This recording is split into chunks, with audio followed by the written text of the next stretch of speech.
मुंबई महानगरपालिका निवडणुकीसाठी अर्ज दाखल करण्याची आज शेवटची तारीख आहे आणि अनेकांनी अर्ज जे आहे ते दाखल सुरुवात केली आहेत। आपल्यासोबत अक्षय सानप आहेत का जी आलेली एकही निवडणूक सोडत नाही। प्रत्येक निवडणुकीमध्ये उमेदवारी अर्ज दाखल करतात, मग ती विधानसभा असो, विधान परिषद असो किंवा आणखी कुठली निवडणूक असो। आजही त्यांनी मुंबई महानगरपालिकेसाठी अर्ज दाखल केला आहे। अक्षयजी काय सांगाल, अर्ज दाखल केलेला आहे, काय वाटतं, किती अंदाज आहे? ह्यावेळेसची जी निवडणूक आहे म्हणजे आपण सध्याचं जे वातावरण बघतोय, धनशक्ती विरुद्ध जनशक्ती असं चाललं, म्हणजे लोकांचं कोणाला पडलेलं नाही आहे। जो तो स्वतः स्वार्थ बघतोय, मुलाला तिकीट द्या, घरच्यांना तिकीट द्या, त्याच्यासाठी लॉबिंग चालले। त्याच्यामुळे ह्यांच्या याद्या पण याच्या अजून रेंगाळल्यात। म्हणजे आपल्या लोकसभेमध्ये म्हणजे आपल्या ह्या पूर्ण सिस्टीममध्ये पहिल्यांदा असं होतं आहे की इतका वेळ लागतोय, म्हणजे अर्ज भरायला 4 तास बाकी आहेत, इच्छुक गुडघ्याला बाशिंग बांधून तयार आहेत, पण त्यांचं कोणालाच पडलं नाही आहे। आणि आपण ह्यावेळेस जिंकण्यासाठी ह्यासाठी मैदान म्हणजे ह्यावेळेस जिंकण्यासाठीच उतरलो आहे। कारण ह्या सगळ्या ज्या गोष्टी चालल्यात त्या गोष्टींना कुठेतरी आपल्याला हे करायचं, तोडायचं आहे। तुमच्याबद्दल ऐकलं का तुम्ही आलेली प्रत्येक निवडणूक लढता, किती निवडणुका लढल्या आणि काय त्याचा रिझल्ट राहिला आतापर्यंत? आजपर्यंत जितक्या निवडणुका लढलो आहे म्हणजे 2014 विधानसभा असेल, 2017 मुंबई महानगरपालिका असेल, 19 लोकसभा असेल आणि त्यानंतर 2022 राज्यसभा, विधान परिषद, ह्या 5 निवडणुका लढलो आहे। ह्या निवडणुका मी फक्त शिकण्यासाठी लढलो आहे की एक्झॅक्टली आतमधली सिस्टीम काय असते। कारण आपण आजपर्यंत बघतो की मोठ्या मोठ्या नेत्यांच्या मुलांना तिकीट, त्यांच्या मागे लॉबिंग असते, पण सामान्य कार्यकर्ता किंवा सामान्य माणूस त्या जागेपर्यंत कधीपर्यंत पोहोचणार। त्यामुळे मी हे सगळे प्रयत्न करतो आणि माझं जे नॉलेज आहे ते लोकांना मी शेअर करतो आहे की भरा, लढा। कारण परमपूज्य डॉक्टर बाबासाहेब आंबेडकरांनी निवडणूक लढण्याचा अधिकार प्रत्येकाला दिला आहे। मग ह्या उमेदवारीसाठी मोठ्या मोठ्या पक्षांमध्ये त्यांच्या नातेवाईकांची मुलं का सामान्य कार्यकर्त्यांना लढू शकत, त्यामुळे हा सगळा माझा खटाटोप चालला। सगळ्या निवडणूक लढल्या, काय त्याचा निकाल लागले, किती तुम्हाला मते मिळाली? 2 निवडणुका हरलो आहे आणि 3 निवडणुकांमध्ये बाद झालो आहे, पण ह्यावेळेस विजय गुलाल उधळणार। तुम्ही विधान परिषद, राज्यसभा ही सोडलेली नाही, तिथेही तुम्ही लढलेलं पाहायला मिळते। बरोबर, कारण ही वेगळी सिस्टीम आहे। कारण बाकीच्या ज्या असतात त्या आपले उमेदवार निवडून जातात, म्हणजे लोक निवडून देतात, पण ज्यावेळेस आमदार निवडायची वेळ येते किंवा खासदार निवडायची वेळ येते तेव्हा आतमध्ये नक्की काय असतं त्या गोष्टी पण पूर्ण बेसिक पासून त्या सगळ्या गोष्टींचा नॉलेज घेतला। आणि आता ह्यावेळेस आमदारांची, खासदारांची संख्या तुम्हाला लागते, ते होते का तुमच्याकडे?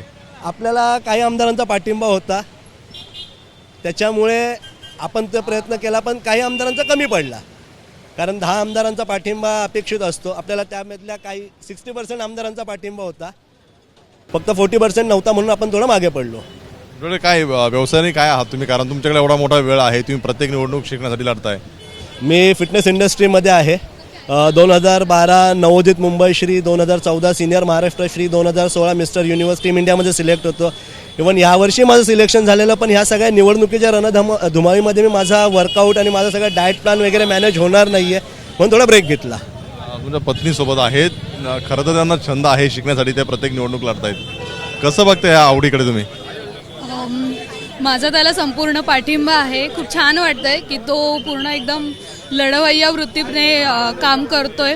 आणि मला असं वाटतं की जनतेला एकच मी सांगेन की फक्त बदल हवा असं बोलून चालत नाही, तर तो बदल खरंच घडवून आणायचा असेल तर तुम्हाला आधी स्वतःला बदल घडवायला हवा की आपण मतदान आता करताना थोडासा विचार करायला हवा की आपण कोणाला निवडून आणतोय, तो काय करणार आहे की नाही करणार आहे। थोडासा बदल त्यात असं आहे की लोकसभेपासून ते कॉर्पोरेशन पर्यंत सगळ्या निवडणुका लढतात, वेळ लागतो, पैसा लागतो, या सगळ्या गोष्टी कसं मॅनेज करतात? तो ते बरोबर मॅनेज करतो, त्याचं मॅनेजमेंट खूप छान आहे त्या बाबतीत। कसं मॅनेज करतो?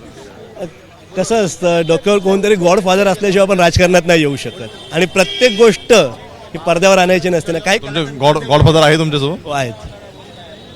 राजकीय पक्षात का जात नाही कुठल्या? राजकीय पक्षांमध्ये न जाण्याचा माझा एक उद्देश म्हणजे पॉईंट ऑफ व्ह्यू असा आहे की प्रत्येक राजकीय पक्षाला किंवा प्रत्येक कार्यकर्त्याला मी त्यांचा स्पर्धक वाटतो आहे। कारण इतका नॉलेज ह्या सगळ्या गोष्टी घेऊन उद्या जर हा आपला डोईजड झाला तर आम्ही आयुष्यभर सतरंजाच उचलायच्या का?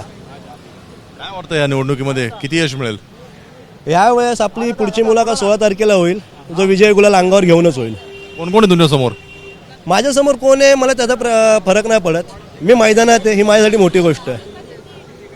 पाहतोय आपण की 16 तारखेचा विजय गुलाल माझ्या अंगावरती पडेल असा अक्षयने विश्वास दाखवला आहे. मात्र अगदी मुंबई महापालिकेची निवडणूक असो किंवा लोकसभेची निवडणूक असो, त्या सगळ्याच निवडणुकीमध्ये अक्षयने भाग घेतलेला आपल्याला पाहायला मिळतोय.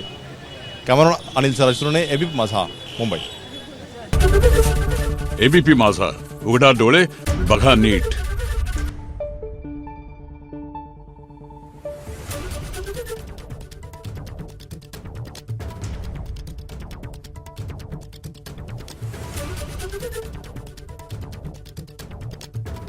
Thank you.